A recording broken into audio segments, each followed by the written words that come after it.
여러분 안녕하십니까? 5월 10일 월요일 뉴스투데이 시작합니다. 21대 대통령 선거 공식 선거 운동이 새벽 0시부터 시작됐습니다. 모두 7명의 후보가 선관위에 최종 후보 등록을 마쳤는데요. 더불어민주당 이재명 후보는 서울 광화문 광장에서, 국민의힘 김문수 후보는 서울 가락시장에서, 개혁신당 이준석 후보는 전남 여수에서 본격적인 선거 운동에 돌입합니다. 지윤수 기자입니다. 다음 달 3일 제21대 대통령 선거를 앞두고 22일 동안의 공식 선거운동이 시작됐습니다.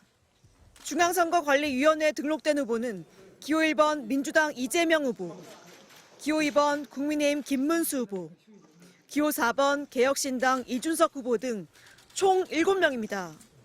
이로써 이번 선거는 이재명 대 김문수 대 이준석 3파전 구도로 치러지게 됐습니다. 오늘부터 후보들은 공개 장소에서 유세차와 확성기를 이용해 연설할 수 있고 선거 홍보 음악 활용과 현수막 게시도 할 수 있습니다. 6월 2일 자정까지 공식 선거운동이 가능한 가운데 오는 29일과 30일 사전투표가 진행되고 본투표는 다음 달 3일 오전 6시부터 오후 8시까지 실시됩니다.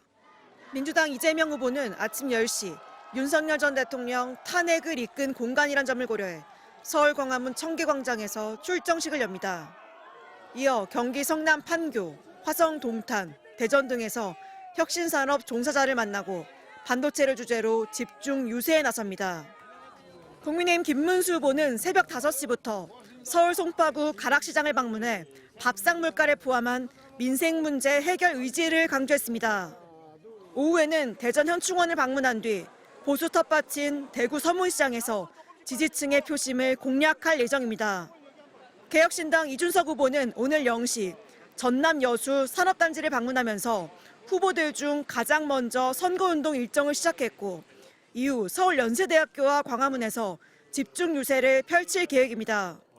MBC 뉴스 지은수입니다.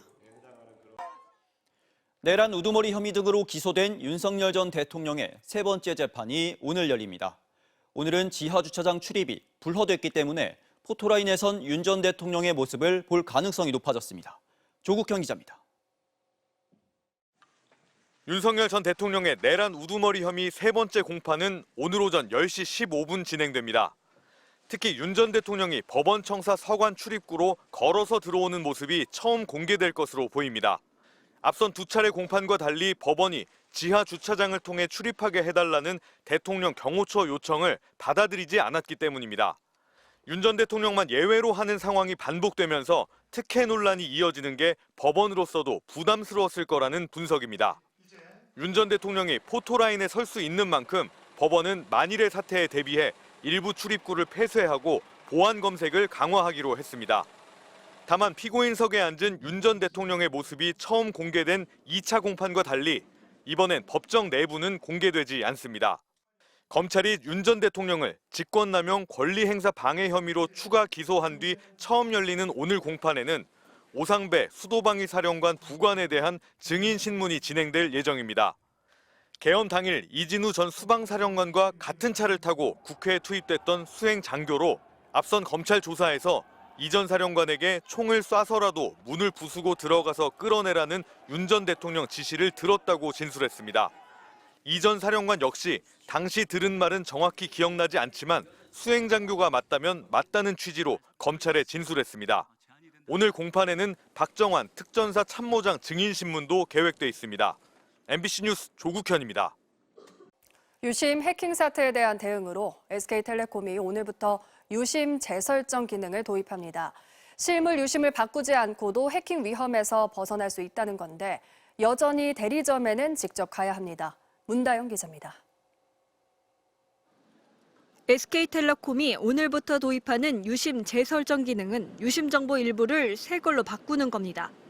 사용자 식별 인증 정보 일부를 바꾸면 유출된 기존 정보로 복제를 시도해도 시스템 접속이 차단돼 유심 교체와 효과가 같다는 설명입니다. 변경 정보 외의 것들은 그대로 남아 있어서 금융인증서, 티머니, 연락처 등을 재설정하지 않아도 됩니다. 일단 다 테스트를 해봤는데 현재 파악된 걸로는 삼성페이 빼놓고는 전체가 다 이런 인증 절차 없이 진행이 되는 걸로 일단 나왔습니다. 다만 유심 정보를 이용자가 스스로 재설정할 수는 없어서 유심 교체와 마찬가지로 대리점에 직접 가야 합니다. 유심 재설정과 유심 교체에 걸리는 시간이 거의 같은 데다 대리점 직원들이 고객들에게 새로 도입된 기능을 설명하느라 당분간 시간이 더 많이 걸릴 수도 있습니다. 일련의 과정을 좀 고객 여러분들께 설명을 하는 시간이 기존에 없던 게 좀 추가가 되기 때문에 이 시간이 좀 늘어날 것 같고요. SK텔레콤은 유심 재설정을 따로 예약받진 않고 유심 교체를 예약한 고객이 유심 도착 문자를 받고 T월드를 찾아올 경우 유심 재설정 기능을 안내할 계획입니다.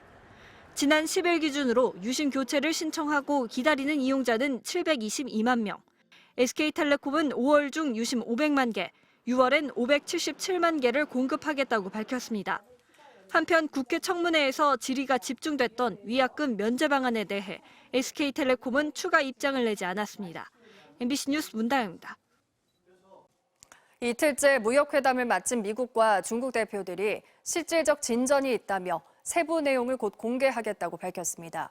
과중한 관세로 인한 중소기업의 피해가 현실화되는 가운데 미국은 10%의 기본 관세를 낮추진 않겠다고 말해 압박을 지속할 것임을 예고했습니다. 워싱턴에서 김재용 특파원이 보도합니다.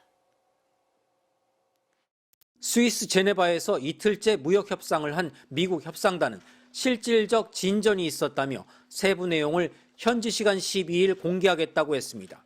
중국 측 수석 대표인 허리펑 부총리도 중요한 합의를 봤다며 통상 경제 협의를 위한 후속 논의를 계속할 것이라고 밝혔습니다. I'm happy to report that we made substantial progress between the United States and China in these very important trade talks. 관세 전쟁 중 진행된 첫 면대면 협상인 만큼 조율이 쉽지 않을 거란 관측이 있었지만 미국 측은 의견 차이가 생각보다 크지 않았다고 언급했습니다. It's important to understand how quickly we were able to come to agreement, which reflects that perhaps the differences were not so large as may be thought. 앞서 트럼프 대통령은 전면적인 리셋, 즉 재설정 협상이 있었다고 했고 케빈 헤셋 백악관 국가경제위원장도 폭스뉴스에 나와 중국과의 무역 관계를 다시 시작할 가능성이 있다고 밝혔습니다. 긴 협상의 시작에 불과하지만 최소한의 접점은 찾았을 가능성을 시사한 것으로 풀이됩니다. 이 같은 움직임은 무역 단절 수준의 관세로 인해 미국 내 중소기업의 피해가 가시화되고 있는 상황에서 나온 것이어서 주목됩니다.